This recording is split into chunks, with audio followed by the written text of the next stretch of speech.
राधे राधे दोस्तों, स्वागत है आपका अपने चैनल पे। आज की कहानी है कैसे हुई थी राधा की मृत्यु, श्री कृष्ण ने क्यों तोड़ दी थी बांसुरी। जब भी प्रेम की बात होती है तो श्री कृष्ण राधा के प्रेम की मिसाल सबसे पहले आती है। राधा श्री कृष्ण के प्रेम को जीवात्मा और परमात्मा का मिलन कहा जाता है। राधा श्री कृष्ण का बचपन का प्यार थी। श्री कृष्ण जब 8 साल के थे तब दोनों ने प्रेम की अनुभूति की। उन्होंने जिंदगी भर अपने मन में प्रेम की स्मृतियों को बनाए रखा।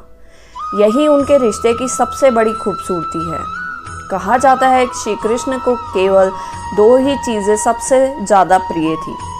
ये दोनों चीज़ें भी आपस में एक दूसरे से गहराई से जुड़ी हुई थी, बांसुरी और राधा।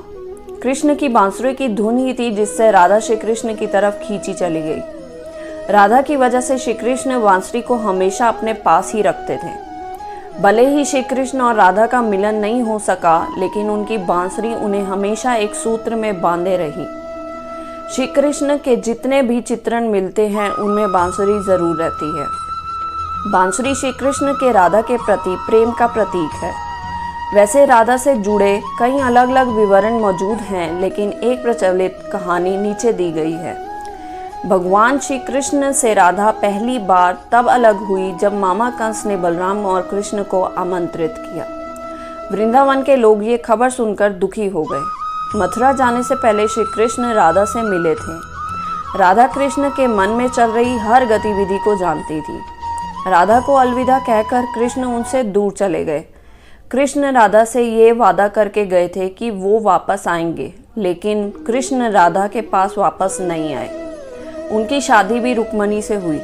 रुक्मणी ने भी श्री कृष्ण को पाने के लिए बहुत जतन किए थे। श्री कृष्ण से विवाह के लिए वे अपने भाई रुक्मी के खिलाफ चली गई। राधा की तरह वह भी श्री कृष्ण से प्यार करती थी।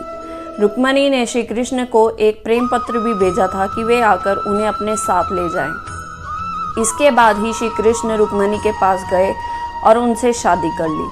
श्री कृष्ण के वृंदावन छोड़ने के बाद से ही राधा का वर्णन बहुत कम हो गया। राधा और कृष्ण जब आखिरी बार मिले थे तो राधा ने श्री कृष्ण से कहा था कि भले ही वे उनसे दूर जा रहे हैं, लेकिन मन से कृष्ण हमेशा उनके साथ ही रहेंगे। इसके बाद कृष्ण मथुरा गए और कंस और बाकी राक्षसों को मारने का अपना काम पूरा किया। इसके बाद प्रजा की रक्षा के लिए कृष्ण द्वारका चले गए और द्वारकाधीश के नाम से लोकप्रिय हुए।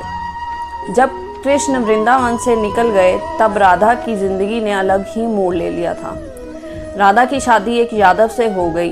राधा ने अपने दाम्पत्य जीवन की सारी रस्में निभाई और बूढ़ी हुई, लेकिन उनका मन तब भी कृष्ण के लिए समर्पित था। राधा ने पत्नी के तौर पर अपने सारे कर्तव्य पूरे किए।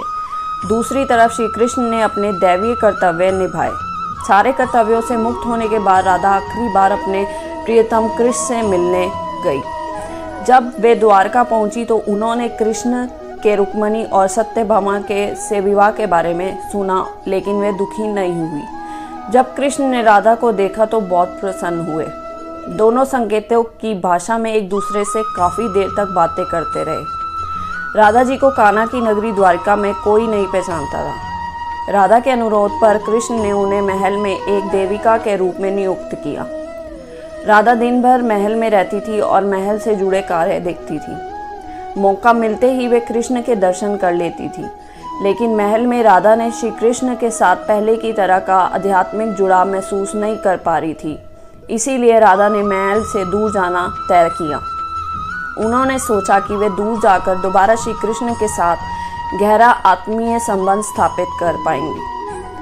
उन्हें नहीं पता था कि वे जहाँ जा रही हैं, लेकिन भगवान श्री कृष्ण जानते थे। धीरे धीरे समय बीता और राधा बिल्कुल अकेली और कमज़ोर हो गई। उस वक्त उन्हें भगवान श्री कृष्ण की आवश्यकता पड़ी। आखिरी समय में भगवान श्री कृष्ण उनके सामने आ गए। कृष्ण ने राधा से कहा कि वे उनसे कुछ मांगे, लेकिन राधा ने मना कर दिया। कृष्ण के दोबारा अनुरोध करने पर राधा ने कहा कि वे आखिरी बार उन्हें बांसुरी बजाते देखना चाहती है।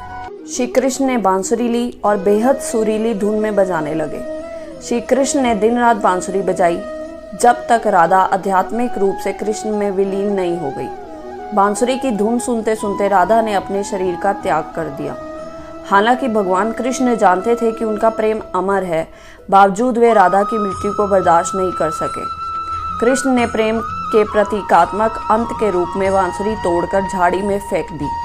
उसके बाद से श्री कृष्ण ने जीवन भर बांसुरी या कोई अन्य वादक यंत्र नहीं बजाया। कहा जाता है कि जब द्वापर युग में नारायण ने श्री कृष्ण का जन्म लिया था, तब माँ लक्ष्मी ने राधा रानी के रूप में जन्म लिया था, ताकि मृत्यु लोक में भी वे उनके साथ ही रहे। तो दोस्तों, ये थी आज की कहानी। कैसी लगी? अगर अच्छी लगी तो वीडियो को लाइक करना और अगर चैनल पे नए हैं तो चैनल को सब्सक्राइब करना। राधे राधे।